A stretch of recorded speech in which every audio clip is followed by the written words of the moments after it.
Hello, good morning. Welcome to our next step in our walking tour through the Bible.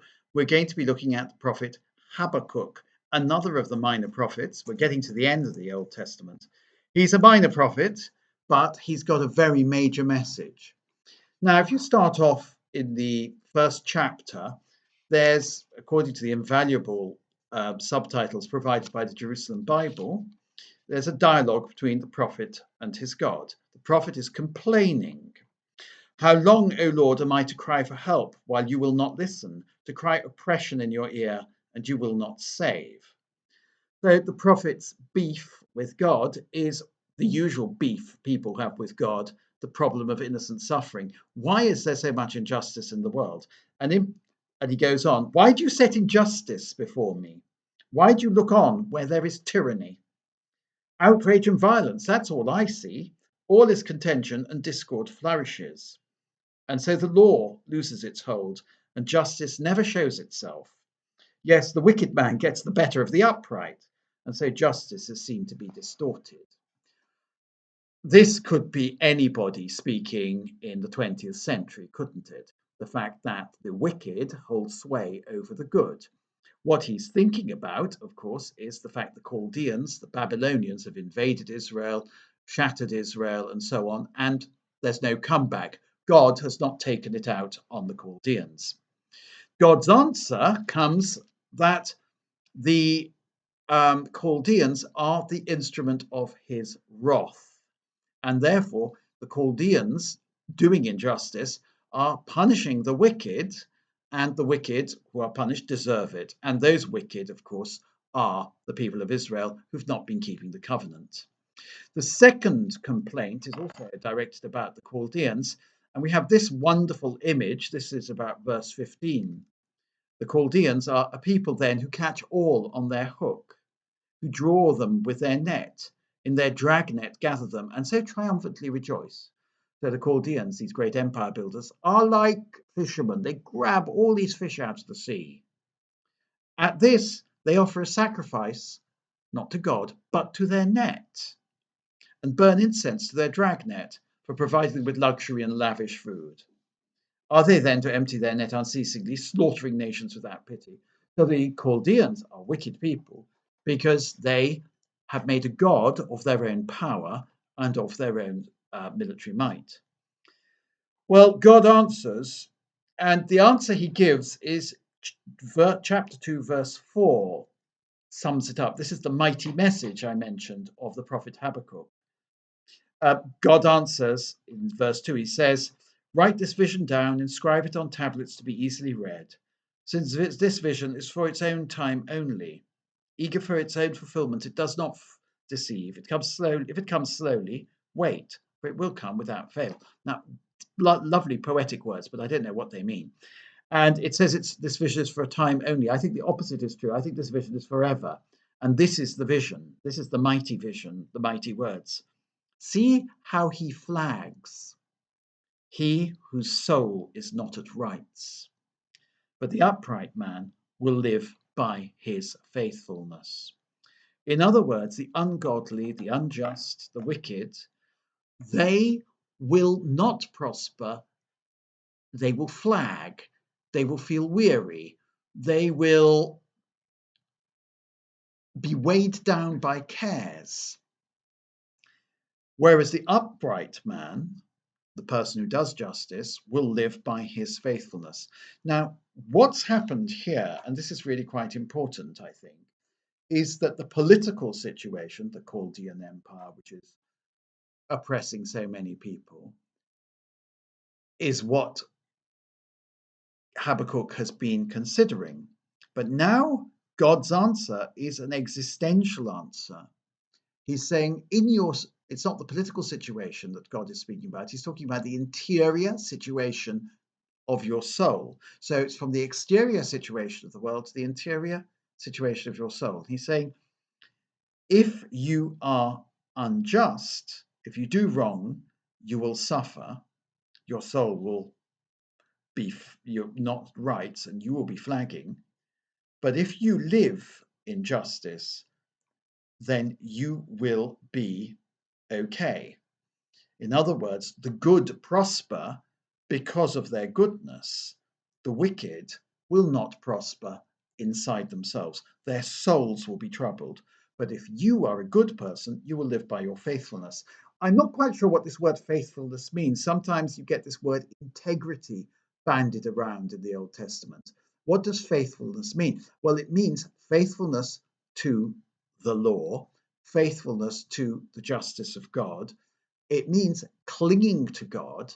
It means living a life in symbiosis with God. I think what it means is what's contained in the first Psalm, to have your roots deep in the soil that drink from the water of the river nearby, the stream nearby. In other words, the person who relies on God. Whereas, of course, the Chaldeans are relying on their own strength and their own glory and they worship their net, in other words. Whereas we, the Christian, the Jewish person, we rely on God. See how he flags, he whose soul is not at rights, but the upright man will live by his faithfulness. So it's a call to have faith and confidence in God.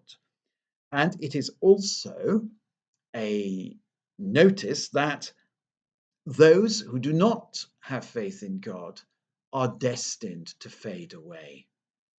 So it is, with the destruction of Israel by the Chaldeans, a call to interiorize your faith. And I think this is rather important for us today. The triumph of the Catholic Church of the 1950s is now a distant memory for most of us. In fact, those triumphs were before I was born. Now we see Catholicism always on the back foot, always in retreat, and things are probably going to get much worse. See how he flags whose soul is not at right. The opponents of the church are people whose souls are flagging. Hence, they're lashing out at the truth of God, something they cannot face. They cannot face the fact that existentially they are people with no fixed point. They flap in the wind. Whereas we, if we're upright, we shall live by faithfulness. Then the prophet goes on to curse everybody he doesn't like, all the wicked, in other words. Wealth, he says in chapter 2, verse 5, wealth indeed is a treacherous thing. Haughty and unable to rest is he who is as greedy as Sheol, who is like death insatiable, who assembles all the nations for his own ends, collects all the peoples to his own advantage. In other words, this is Babylon. On him will not all men make satires and turn an epigram against him? And they will say, and here are the imprecations that follow. In other words, your greed, your material ambition will not satisfy you. You will constantly be unsatisfied, existentially unsatisfied. And we see this, don't we, if you look back in history to the Jacobins, people like that, they chopped off a whole load of people's heads in the French Revolution, but it was never enough. They condemned all sorts of people for not being Republican enough. Again, with the Bolsheviks, if you weren't Bolshevik enough, and the goalposts were always moving to the left, then you would be called upon to suffer. In other words, there are no fixed points. Wealth indeed is a treacherous thing. You think you have all these wonderful things in the bank, yet they're never enough. Haughty and unable to rest is he who is as greedy as Sheol. He's kept awake at night by his greed. So, see how he flags, he whose soul is not at rest. And so then, of course, the 5 imprecations in chapter 2. Trouble is coming for the man who amasses goods that are not his, but for how long? Question mark. So if you are one of these great thieves, trouble is coming for you. Again, next imprecation, verse 9. Trouble is coming to the man who grossly exploits others. Next imprecation. Trouble is coming to the man who builds a town with blood and founds a city on crime. This refers to this idea of having a human sacrifice, burying somebody alive under the gatepost of your new town. Sacrifice yourself, by all means.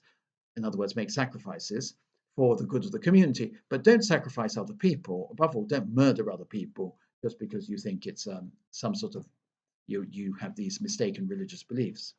Trouble is coming to the man who makes his neighbors drink, who pours his poison until they are all drunk to look at their nakedness. And here he condemns sexual immorality. So the greed of the Chaldeans, the exploitation of the Chaldeans, their burying people alive under the gateposts, and their sexual immorality, which goes with their greed. And finally, trouble is coming to the man who says to the piece of wood, wake up. In other words, their idol worship. Now, if those things seem a little bit old fashioned to us and that they're not happening, well, amassing goods that are not your own, that does happen. Grossly exploiting others, that does happen. Founding a city on crime, that does happen. Making your debauching your neighbor, and of course, worshipping idols, namely worshipping your own desires, that does happen. And then, of course, there is a beautiful, the third chapter, which is also written by Habakkuk, not part of the book really, it's been bunged in there, but it's a very beautiful psalm addressed to the Lord. Lord, I've heard of your renown. Your work, Lord, inspires me with dread. We use this in the liturgy. I will rejoice in the Lord. I will exult in God, my Saviour. The Lord is my strength. He makes my feet as light as a doe's. He sets my steps on the heights. In other words, being grounded in God, unlike the wicked, I will rejoice and I will be happy. So, a very strong existential message from Habakkuk. See how he flags. He whose soul is not at rights, but the upright man will live by his faithfulness. Let us be faithful. Let's not be like the wicked. Above all, let's not be jealous of the wicked. All the very best. Bye.